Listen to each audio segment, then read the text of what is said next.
أعوذ بالله من الشيطان اللعين الرجيم. بسم الله الرحمن الرحيم. قال الله سبحانه وتعالى في كتابه المجيد وفرقانه الحميد وقوله الحق وهو أصدق الصادقين. بسم الله الرحمن الرحيم. فأقم وجهك للدين حنيفا فطرة الله التي فطر الناس عليها لا تبديل لخلق الله ذلك الدين القيم ولكن أكثر الناس لا يعلمون. صدق اللہ العلی العظیم. السلام علیکم ورحمۃ اللہ وبرکاتہ. اللہ تبارک و تعالیٰ کا شکر ہے کہ آج 1 جنوری کو خداوند عالم نے مجھے یہ توفیق عطا فرمائی کہ میں آپ سے مخاطب ہوں. الحمدللہ قرآن مجید کی تفسیر خدا کا شکر ہے پورے قرآن کی مکمل ہوئی، اور اسی طرح سے رکوع قرآن مجید کی آیتوں کے تراجم اور مختصر تفسیر کا سلسلہ بھی الحمدللہ کسی حد تک مکمل ہو چکا ہے. اب میں نے سوچا کہ ہم کیوں نہ ایک ایسا سلسلہ شروع کریں کہ روزانہ کوئی ایک موضوع اپنے سامنے رکھیں. جیسے آج کا موضوع ہے کہ انسانوں کی توحیدی فطرت، یعنی ہمارے کچھ شروع کے دروس اللہ تعالیٰ کے وجود پر دلائل کے سلسلے میں ہوں گے، اور اسی لیے میں نے آج سورہ مبارکہ روم کی آیت نمبر 30 کی تلاوت کا شرف حاصل کیا، جس کا ترجمہ یہ ہے کہ پس اے نبی صلی اللہ علیہ وسلم یکسو ہو کر اپنا رخ دین خدا کی طرف مرکوز رکھیں، یعنی اللہ کی اس فطرت کی طرف جس پر اس نے سب انسانوں کو پیدا کیا ہے. اللہ کی تخلیق میں تبدیلی نہیں ہے، یہی محکم دین ہے، لیکن اکثر لوگ نہیں جانتے. اس سے پہلے کہ اس آیت کی میں مختصر وضاحت کروں، میں یہ بتانا چاہتا ہوں کہ ہمارے پاس اب وقت کم رہ گیا. انشاءاللہ بہت جلد امام کا ظہور ہونے والا ہے، اور کچھ حکماء اور روحانیین تو یہ کہہ رہے ہیں کہ ظہور ایک ہوگا اچانک اور ایک ظہور ہوگا آہستہ آہستہ. جیسے جب سورج نکلتا ہے تو ایک دم سے نہیں نکلتا، بلکہ آہستہ آہستہ نمودار ہوتا ہے، اور عرفاء کہتے ہیں کہ آہستہ آہستہ جو امام کا ظہور ہونا ہے وہ شروع ہو چکا ہے.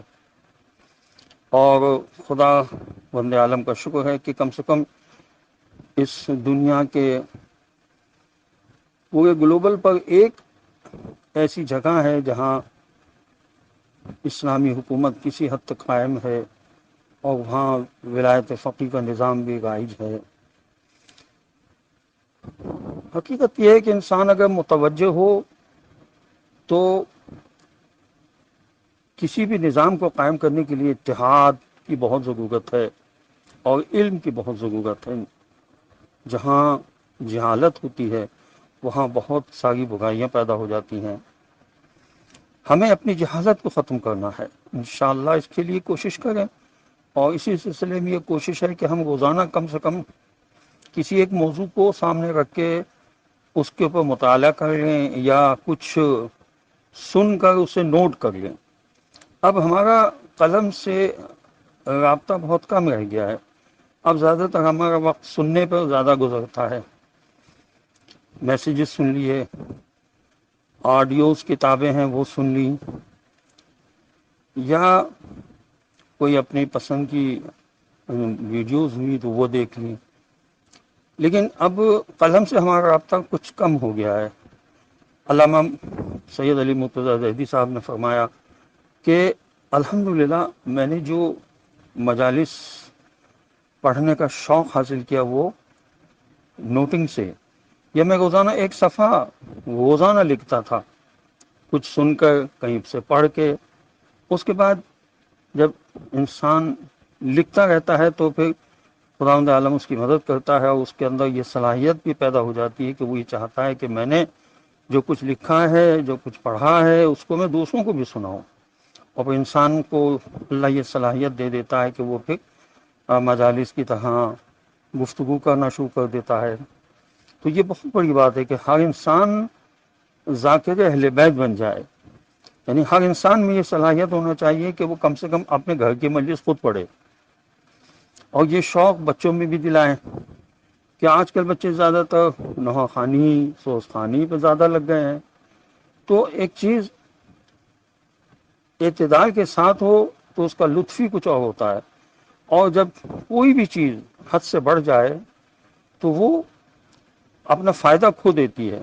جیسا کہ آپ محسوس کر رہے ہوں گے, ہر آدمی محسوس کرتا ہے لیکن بولتا کوئی نہیں ہے, اس لیے کہ اس کا کوئی فائدہ نہیں ہے. ہم نے جو پرانی ایک روش بنا لی ہے ہم اسی پہ قائم ہیں, یہ نہیں دیکھتے کہ وقت کی ضرورت کیا ہے. بہرحال آج کا درس تھوڑا سا طویل ہو گیا ہے, آئندہ دروس اتنے طویل نہیں ہوں گے. آج جو میں نے آیت تلاوت کی تو اس سلسلے میں اس کی وضاحت یہ کہ قرآن مجید نے پروردگار کی معرفت کے مختلف راستوں میں سے ایک اہم راستہ جس کو اختیار کیا ہے وہ انسان کی پاکیزہ توحیدی فطرت کو بیدار کرنا ہے. اس الہی فطرت سے مراد یہ ہے کہ پروردگار نے انسان کی خلقت اور سرشت میں خدا پرستی اور ایمان باللہ رکھ دیا ہے. یعنی اگر انسان کی روح سالم اور کامل ہو تو اس کے دل میں خدا پر ایمان پیدا ہو جاتا ہے. اس کی دلیل یہ ہے کہ جب انسان تمام طبعی عوامل اور اسباب سے نا امید ہو جاتا ہے اور وہ انسانی طاقت سے بالا قوت سے متوسل ہوتا ہے, ایسی ذات جو اس حالت میں اسے نجات دلا سکتی ہے, اگرچہ انسان اسے حقیقی اوصاف سے نہ پہچانتا ہو. دین کے فطری ہونے پر ایک اور دلیل یہ ہے کہ تاریخ میں منکرین خدا کے متعدد علمی شبہات اور اجتماعی عقائد کے باوجود خدا پرستی ساری دنیا کے انسانوں اور قوموں میں بنیادی حیثیت رکھتی ہے.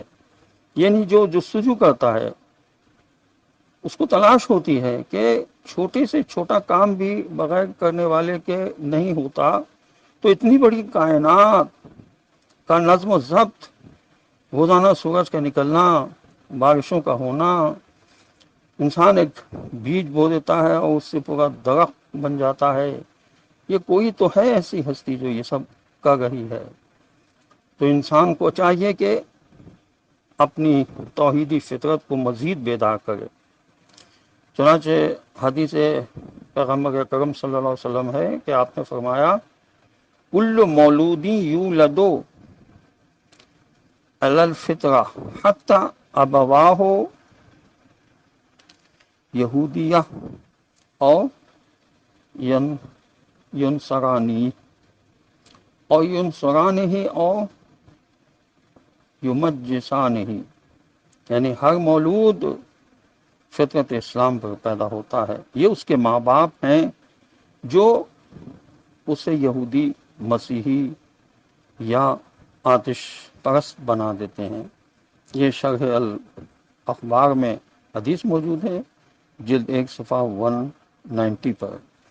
تو گویا اب ماں باپ کی یہ ذمہ داری بن جاتی ہے کہ وہ اپنی اولاد کی ایسی تربیت کریں کہ اس کے ایمان کو کوئی متزلزل نہ کر سکے. اس بات کا انتظار نہ کریں کہ بچہ بڑا ہوگا خود پڑھے گا. بچوں کو لے کر بیٹھیں اور اللہ کے بارے میں گفتگو کریں اور بچوں کے ذہن کو ابھاریں کہ بچے سوالات کریں. سوالات جو ہوتے ہیں وہ علم کی کنجی ہوتے ہیں, اور بچوں کو بھی شوق دلائیں اور خود بھی پریکٹیکلی بیٹھیں, کم سے کم 1 گھنٹہ قلم کاغذ لے کر, ڈائری لے کر, کاپی لے کر, اور روزانہ کم سے کم 1 صفحہ لکھیں. قلم سے اپنا رابطہ برقرار رکھیں اور روابط کو زیادہ بڑھائیں. امام علیہ السلام فرماتے ہیں کہ علم کو قید کر لو.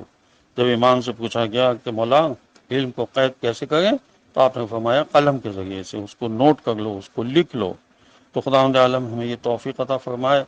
اور یاد رکھیے کہ خالی دعا سے کام نہیں ہوتا ہے, دعا کے ساتھ عمل بھی ضروری ہے. تو انشاءاللہ کوشش کریں کہ روزانہ 1 صفحہ آپ لکھیں. اور میں بھی الحمدللہ پریکٹس میں جاری ہے، اور انشاءاللہ میری خدا سے دعا ہے کہ ہم سب کو عمل کی توفیق نصیب ہو۔